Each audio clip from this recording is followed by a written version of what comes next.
done her own translation of Uji, which is quite daring on her part politically, because the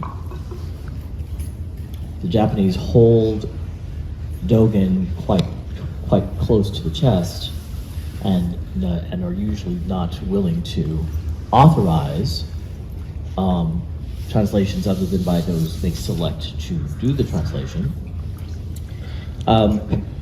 And interestingly enough, and I was telling Kirk earlier that there's an obvious lack of Japanese endorsements on this book, which is also quite telling. It's quite telling that American Zen has now come, to its point of maturation, that it's no longer asking Japan for permission to do things. Could you announce the book one more time? Why use the book is mics? Being Time, a practitioner's guide to Dogen's Shobogenzo Uji by Shinshu Roberts, with a foreword by Norman Fisher. Norman Fisher is also a teacher out of San Francisco, Zen Center. And Shinshu Roberts she's teaching at, she co-founded the Ocean Gate Zen Center in Capitola, California, with her spouse. Oh, that's why I know it's a she. With her spouse, Jaku Kinst. Does somebody know can you tell me where Capitola is? I have no idea. So in the Bay Area, San Francisco. Up in the Bay Area? Yeah, okay. Okay, so she's. So she has the first two. We're going to skip the first two chapters, but the first two chapters really are talking about how she did the translation and how to read Dogen, and so it's a little. What's the word I want? Yeah. Well, not necessarily. It's just kind of a pedantic. That's the word I was. This is how it happens, and this is how you should read it. But interesting that she's done her own translation, so I won't be referring to any other translation than what she has, and we'll go by the lines that she's included in the book. What I did know was, I speak of, the tiniest amount of Japanese, and and I didn't realize that the characters are pretty much a literal translation, because the first character is the Japanese verb aru, which is to be, the infinitive, the dictionary form of the verb to be, or being. And uji is just another pronunciation of the character for toki, which is time. Aru toki is another way of pronouncing time being. So it's literally just that. So we're starting with chapter 2. Things just as they are. And so she starts with the line, the time being means time just as it is being. And being is all time. Sounds grammatically incorrect too. Being is singular, being is a collective, being is all time. This sentence clarifies Dogen's intention that the phrase for the time being, arutoki, means being time, uji. Now, it is quite clear that he is not referring to an idiomatic phrase, but rather to a new word that expresses his understanding. So the normal way of reading those two characters, he reversed them. So he actually made up the word. Being time instead of time. Yeah, instead of time being. When Dogen equates time and being, he shifts our erroneous notions from time from outside the person to time as the person. The Dharma position, person, is time. This being time also includes everything at this time. A person, our person, does not exist or function outside the mandala of all things, of all beings, things, and the being time of each thing or person. Furthermore, our person is not separate from what we perceive as the other, while simultaneously, we and all beings are unique. Using Dogen's understanding of the unique embodiment of a particular being time combined with its universal aspect, we can, for example, reinterpret the Buddha's well-known proclamation, I alone am the world-honored one. From the perspective of Uji, we see that Buddha was not speaking of an isolated self. His I includes all beings and all times. This inclusive I becomes an expression of the Bodhisattva's vow: beings are numberless. I vow to save them. It is a commitment to awaken at this moment with all beings, enacting the moment's truth or salvation. Shakyamuni's I is an expression of the simultaneity of his and all beings' actualization as this being time. I, and saving all beings, are the moment of one's realization that reveals the activity of all reality, therefore saving all beings in concert with all being time.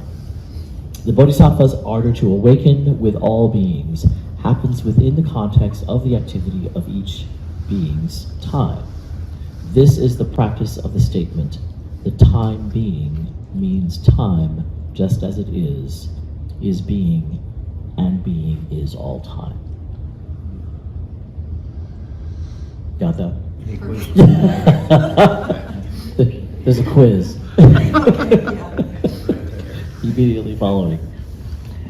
It sounds a little convoluted, and Dogen tends to, part of this Dogen style is to kind of repeat things slightly differently so that he's covering it from all different perspectives as much as he can.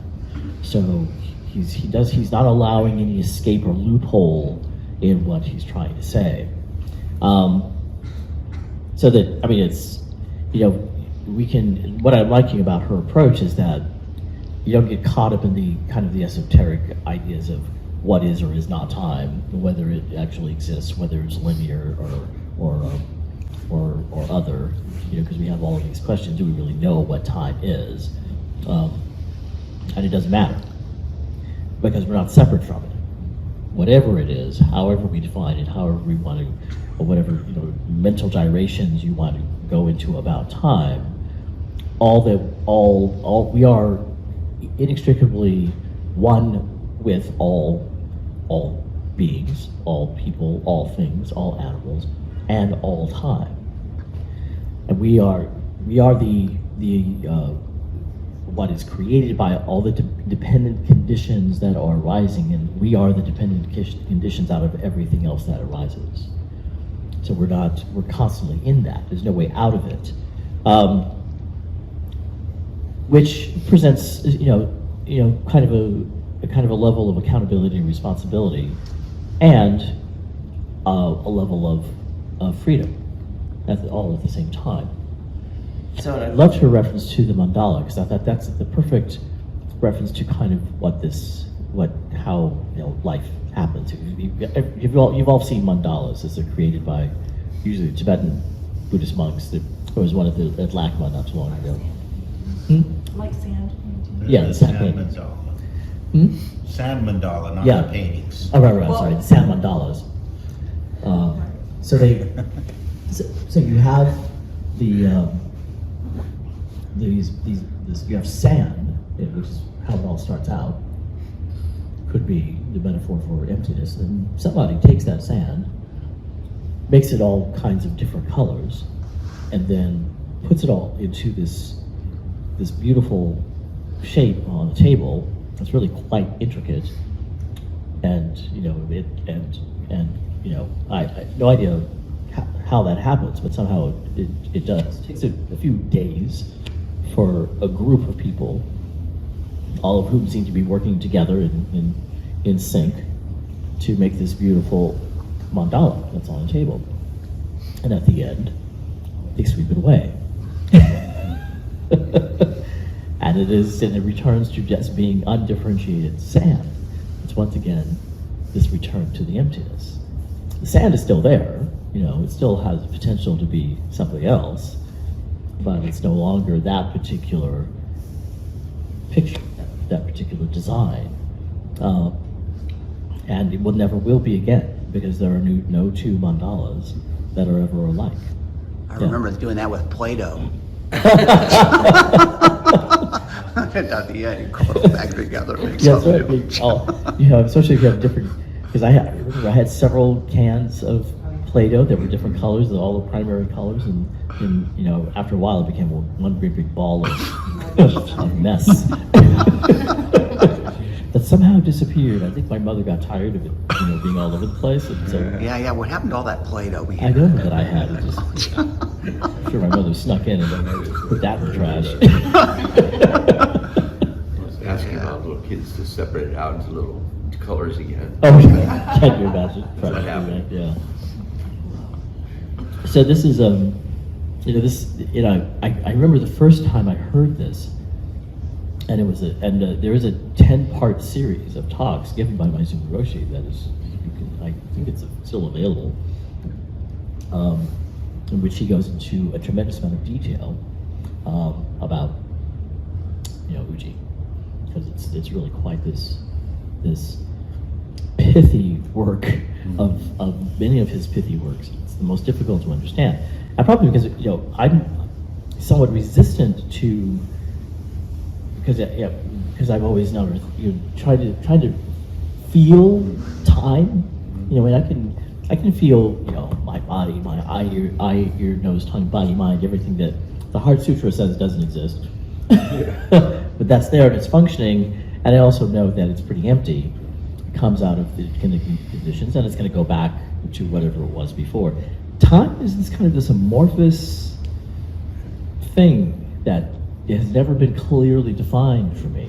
I mean, Yeah, there's a group called the Chicago. I remember one of their songs. Do we really know what time Time it is, is? yeah. You remember that one? does anybody really know what time? Yes, I do. Time it is. Yeah, it's in the bottle, right? That's what the Yeah. problem is.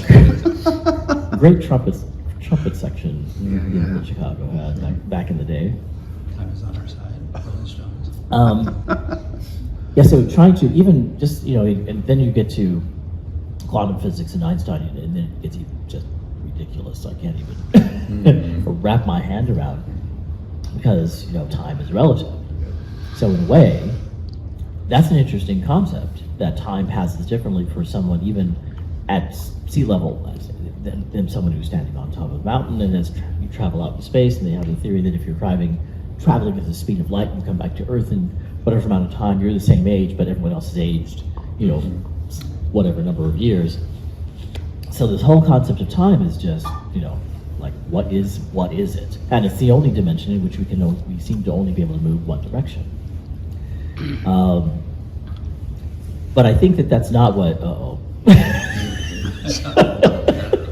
9,192,631,707 state transitions of a cesium-133 atom is 1 second. Formal definition for atomic clocks. I was off by. Well, there's your definition of time. So, absolutely astronomical number. It's interesting though, because have you read The Brief History of Time? Yes. And I then have. there's another book by one of my favorite authors, Stephen Jay Gould, called Circle Times Arrow, or Times Arrow Times Circle. I'm not sure which it goes. And he talks about that, the cyclical, like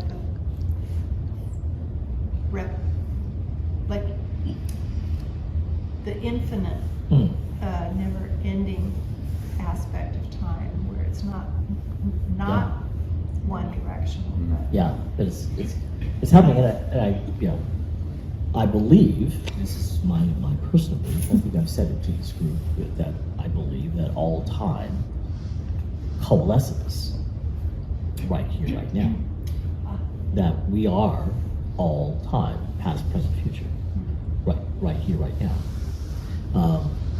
Do I have any, you know, scientific, you know, proof to any of that particular opinion? No. I have no such. I just. Yeah, but if you take the atomic clock in an airplane and on the sea level, it'll be different. It's the same number of transitions of the cesium atom, but when the plane lands, the clocks will be off. Yeah. because of the gravitational effects. So Yeah. So obviously there's something there that that happens differently, and depending on where you are, or relative to where you are. But is that anything to do with what this is talking about? I don't think that Dogen was a quantum physicist. He was a Zen master.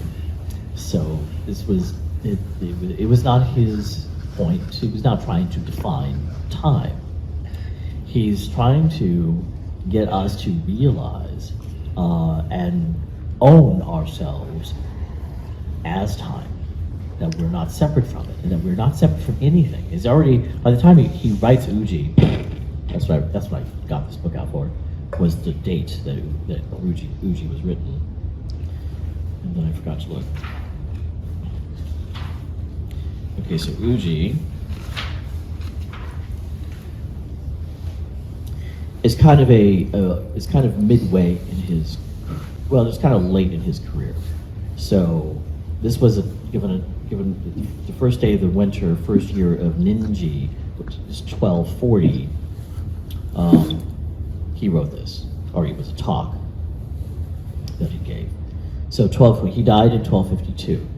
So this is 12 years before he died, and he started teaching. He got back from China in 1226. Don't quote me on that.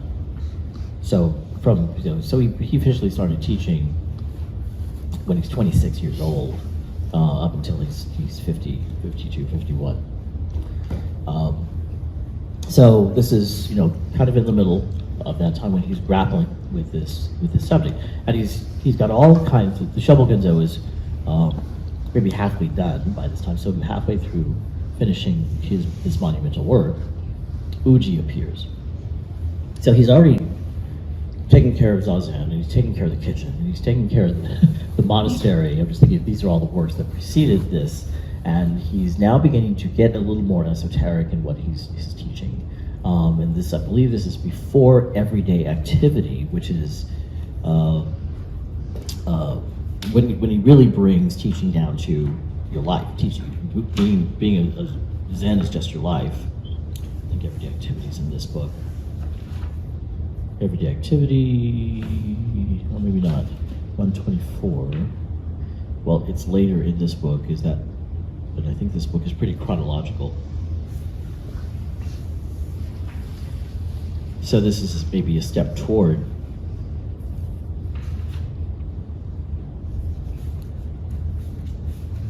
everyday activity, just to kind of place this in time. Everyday activity was 3 years later, on the 7th day of the 12th month, the first year of Kangen, which is 1243. So, and I think he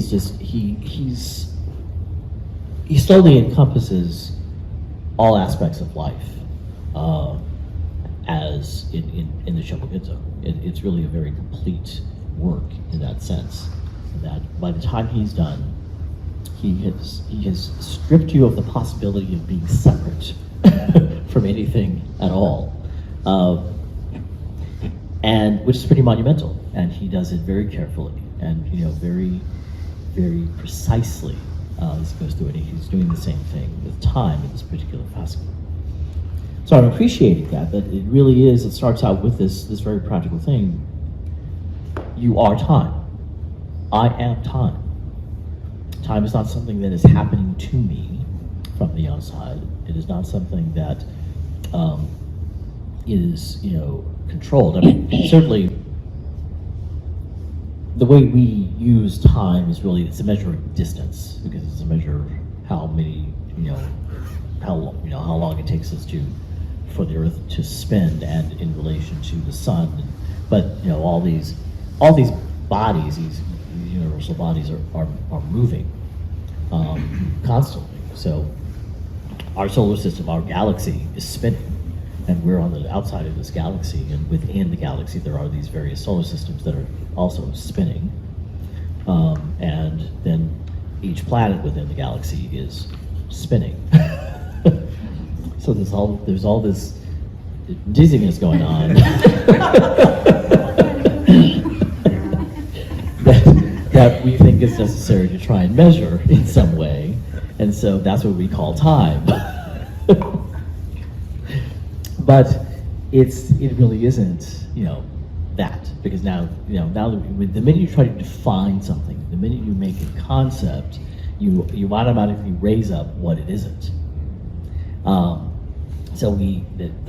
Thus the ongoing arguments between the scientists and the physicists and the mathematicians and then you get to the religious aspect, the religious considerations of time. And I remember, this coming up when in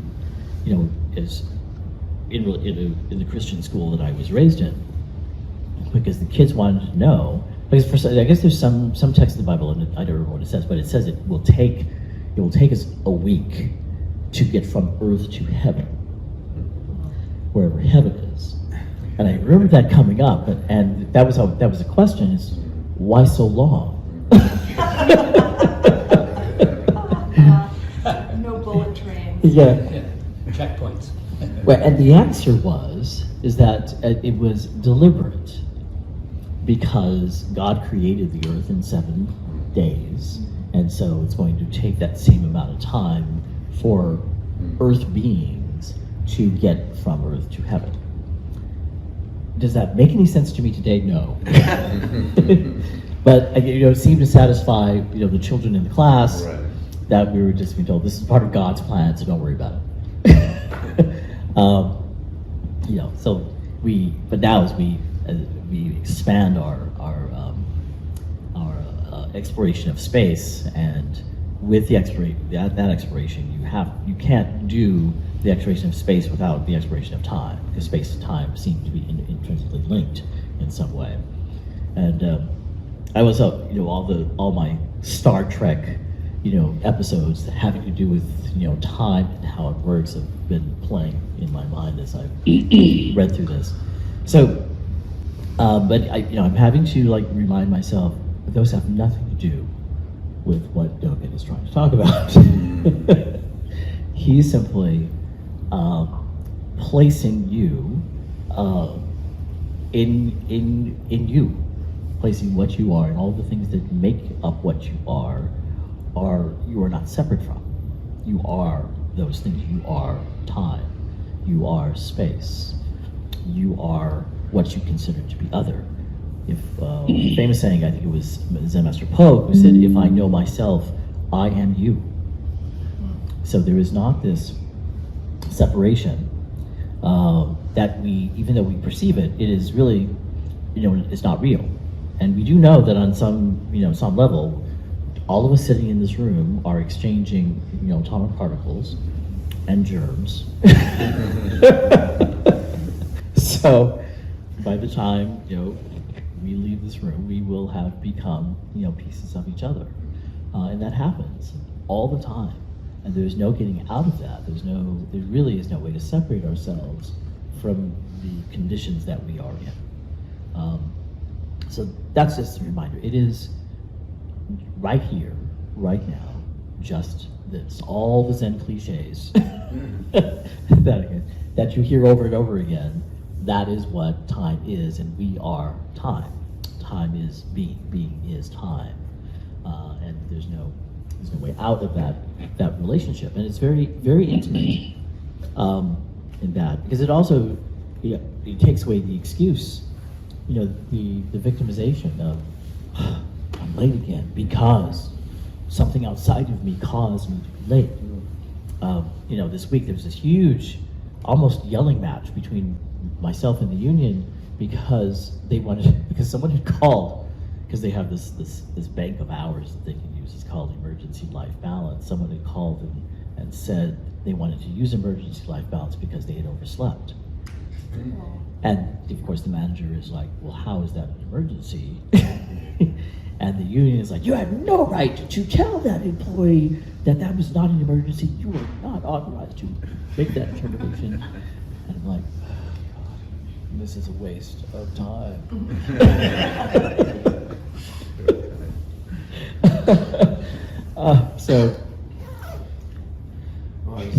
I was at Kaiser yesterday, oddly enough. Oh, okay. And so I was like, I worked real hard to get there right on time because Kaiser operates on time, more or less. Right. And if I'm like 10 minutes late, I'm out.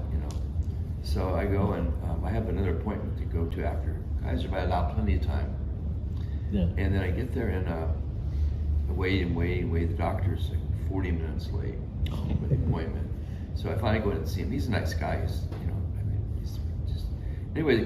Turns out he's late because he had to go to the emergency room and take his wife Oh my goodness. because she has this condition. Blah blah blah. So I'm thinking, wow, you know, my time has been compromised because this person I have no idea, I don't even know, was, you know, late, was not able to make, needed to go to the emergency room in some other city with this doctor who had to take her and then screwed up everything else for my time. But, you know, so I'm like, it's all connected, right? It's all, I mean, Yeah, we are the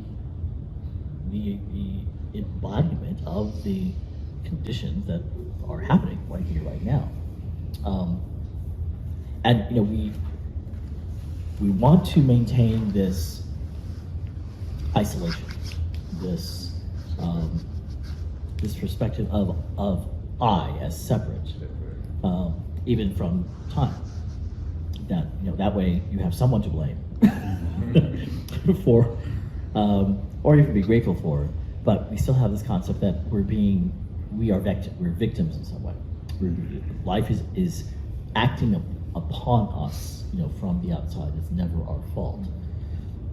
And therein lies the suffering, because, you know, the minute you separate from something, you've now created heaven and hell. So it's, you know, the wife. It was the doctor who saw the wife of your doctor. yeah, right. Yeah. So Made you wait 40 minutes. yeah. But when I relaxed into it, 'cause I realized my next appointment was not life or death. You know, I mean, if I was late, it probably wouldn't matter. You know, so I just kind of, you know, just relaxed and started asking the doctor questions. Well, like, how's your wife doing? And you know, about, you know, we just had a conversation in the middle of it. Yeah. And I was fine. And it turned out I was right. My 30 minutes being late to the next appointment, you know, was accommodated. Yeah. So, And there was an opportunity for compassion. yeah, and to not allow myself to get worked up, you know, into that point where I'm no longer, you know, at rest or at peace. Yeah. That I'm allowing myself to be present in the moment I have. Because that moment I have with the doctor, and he's obviously distracted. He's concerned, I'm sure, about his wife. And, you know, and then I'm here. So it's like, well, what do I do? Yeah. You know, how do I make this moment, you know, be present in this moment? Yeah. I hear a big word that, you know, that's being expressed but not really said, but there's a word should in there someplace. The doctor should not be late, you know. Yeah. I should not have to miss my next appointment, Yeah. you know. And I think when you came into the moment, you relaxed into it, it says, well, this is what it is. The should went away. Yeah. And that We was do the expect transition. Things, yeah, we expect things to run on time. I mean, this song starts at 9 sharp. That's what it does, you know. We expect that. You know, we notice it if it doesn't. But how we relate to that, you know, I guess is the question. Yeah. Yeah. Maybe, Yeah, not, Mike. maybe not expect things to be on time. Huh? Do not expect things to be on time. Yeah. Get that out of your mind. Well. Go to the doctor and just see what happens. Yeah. You might wait 5 minutes or 40 minutes, it doesn't matter. Yeah. Yeah. Yeah. I mean, true. Another area of suffering is, you know, not getting what you expect. Yeah, because you're expecting I need to be at this time, and then you start getting all worked out, you know, and Yeah. no real reason. Putting too much importance on time. And since you are time, Yeah. it's your fault. I saw where you were going with that. Well, it's my fault in the way that I relate to it. Yeah. For sure. Well, exactly. Yeah. This is really that's precisely the point. Is where is the relationship when it is out there?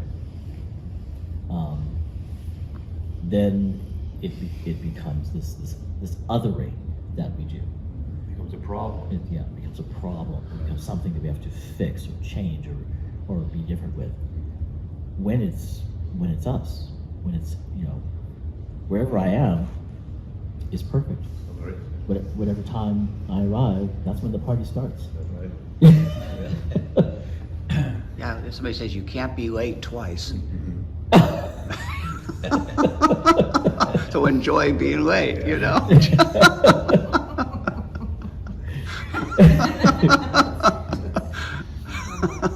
one of the things that would remind us, like, how many, okay, so I'm late, so I'm not late, how many times has that ever really mattered, in any real way? Yeah. It's very, very few times that actually makes a difference in any meaningful way, and that also kind of helped me calm down. Yeah. And we even do this, into death. That guy's gonna be late to his own funeral. Don't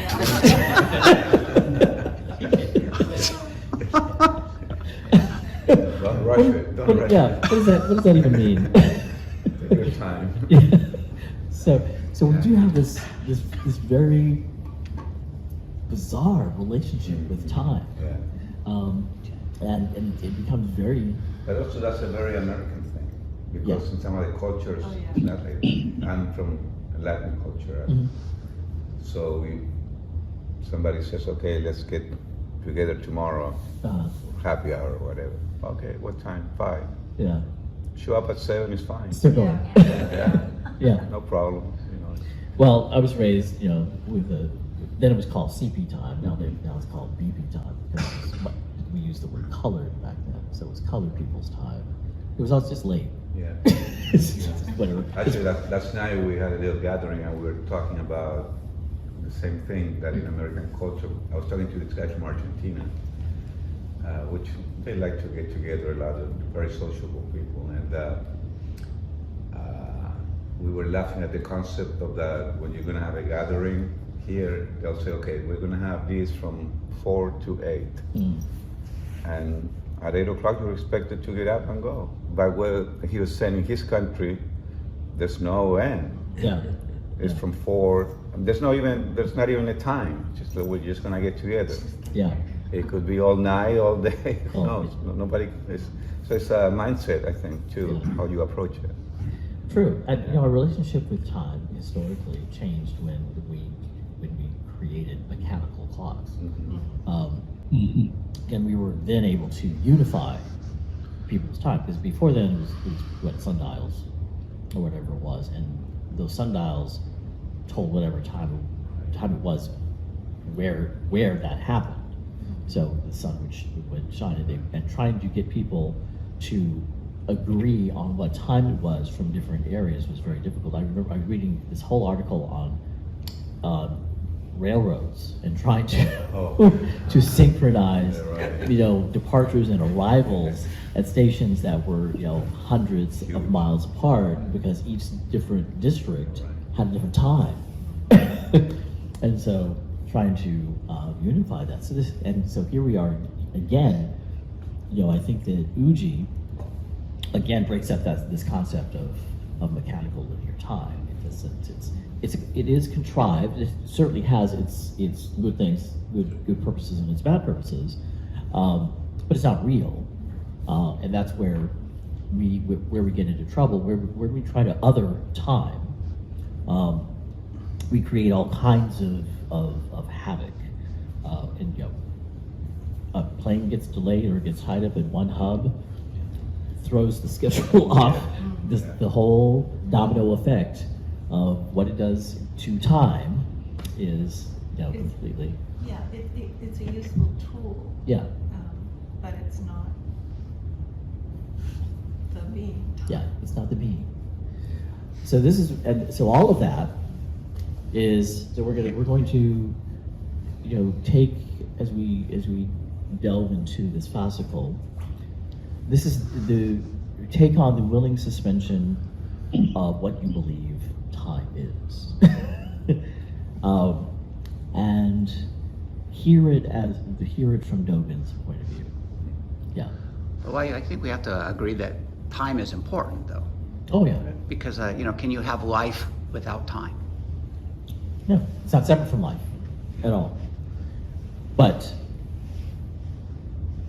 the construct that we have made time into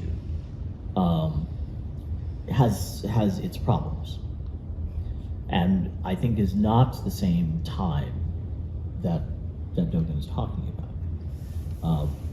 He didn't have a clock. There was some way they, probably by looking up in the sky to see where the sun was and the stars were, but there were no mechanical clocks in the 13th century that I'm aware of. Well, But they did have astronomy. they did have astronomy, so they had some sense of our relationship to the sun, moon, stars, and various galaxies and constellations. So everyone had a sense of time in that sense, but it was much more expansive. And there's a new, I don't know who makes this watch, it's called a slow watch. Have you seen it? Meaning it doesn't bother to break up time into the 5-minute increments of an hour. It basically just marks off the hour, and it has a dial that goes for 24 hours. But it doesn't get into the minutia of time. And I've got my little stopwatch that takes it down to 1/10 of a second. I heard an interesting, it was an article, but I was listening to it, talking about, do dogs tell time? Can dogs tell time? Dinner time. And dinner time. Well, you better believe it. And My cats are breakfast, actually- which is way earlier than I want to get My- up. 5:30 in the morning. My cat knows exactly when it's 6 o'clock. But they said dogs do tell time, Huh? but they don't do it by light. They do it by smell. Oh. And the world's smells change throughout the day. So that at a certain time of day, the grasses emit a certain odor. I mean, it's just our lived environment is so much more rich and detailed and complex than we realize. Yeah. But that's how that's how dogs tell time. That's how they know you're supposed to be home by Yeah. a certain time, because the world starts to smell different. Yeah. And for us, we imagine time, we only think of time in terms of light, Yeah. but dogs smell time. And I thought that was That's just very so interesting. beautiful. Yeah. Can you change that? Yeah, cat- time? my- So my- the dog wakes up later. Yeah. Really, Instead I of would like, 5:30 in the yeah, I would morning. like to fix that. My cat knows exactly when it's 6 a.m. Yeah, and she meows very loudly. Yeah. If I not, unless I fed her. If I got up earlier and fed her, she does not meow. But if I'm late, if it's after 6, Yeah. breakfast by 6 and no later.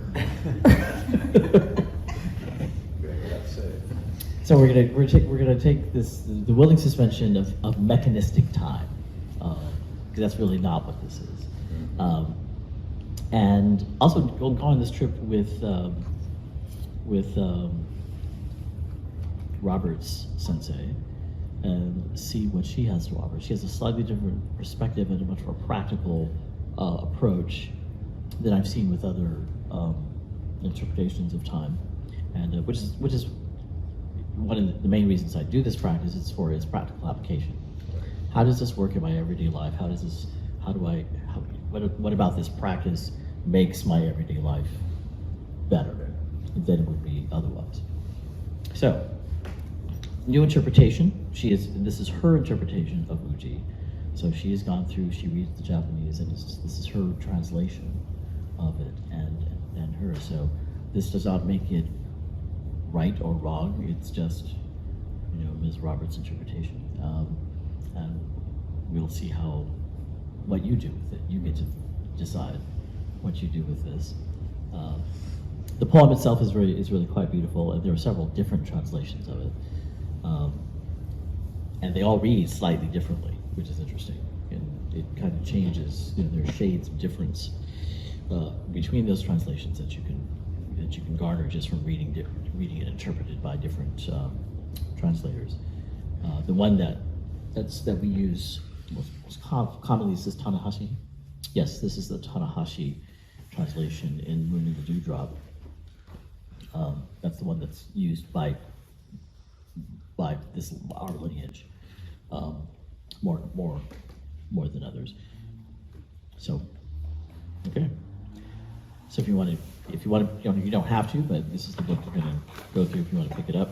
I got it from Amazon. And but we'll be going through what she has to offer. Any questions before we?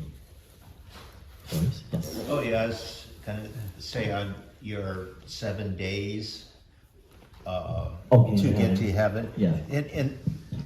In that time in the Roman Empire, the idea of the universe is the Earth was at the center, and there were concentric spheres associated with the moon, the sun, and the planets they knew at that time. Mm-hmm. So there were 7 of them. Ah. And so it was a physical place, and God was beyond the seventh sphere Yeah. in the 7th heaven. And in fact, there is like a book of Enoch where the angels, they explained rain as they went outside their palaces with buckets of water and poured it down, and that's how rain came. Okay. Literally, that's what they believed. There was these, and these angels or whatever would be transport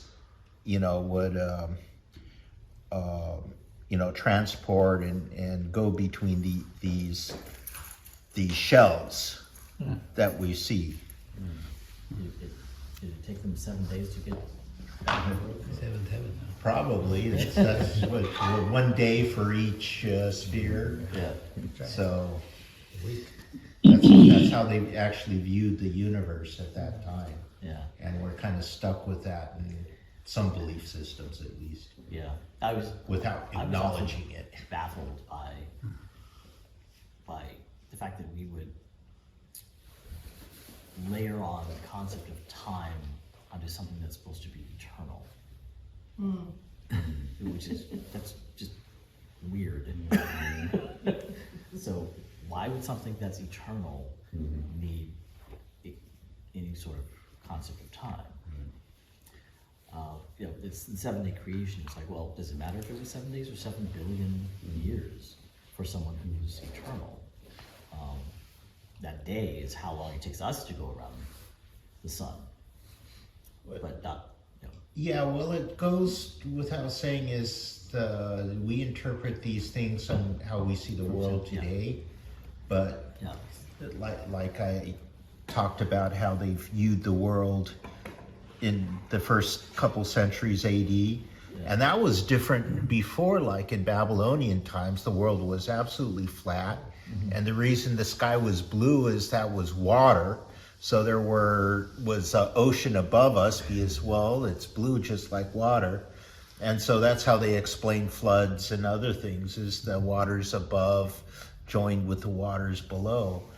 And so, and then, and that changed. So you read the old, the books of Moses, and that's how they viewed the world. And in some of the midrashes, the Jewish kind of commentaries, they view the universe as like pancakes, just flat things stacked on each other. So Buddhist iconography also has that sort of layered. Yeah, well, usually the heavens in Buddhism correspond to states of consciousness that you experience in meditation. True, but some people take it literally. That's what the world looked like. That's how it was made up. Yeah. There are these layers of heaven and layers of hell. Well, even in the earliest texts, they have different world systems, which is a little more The complex. cosmology of the places. Well, Okay. we can debate that from now and forever. So, all right. So we're out of time. Or I'm taking myself out of this time and taking myself to another time. However that works.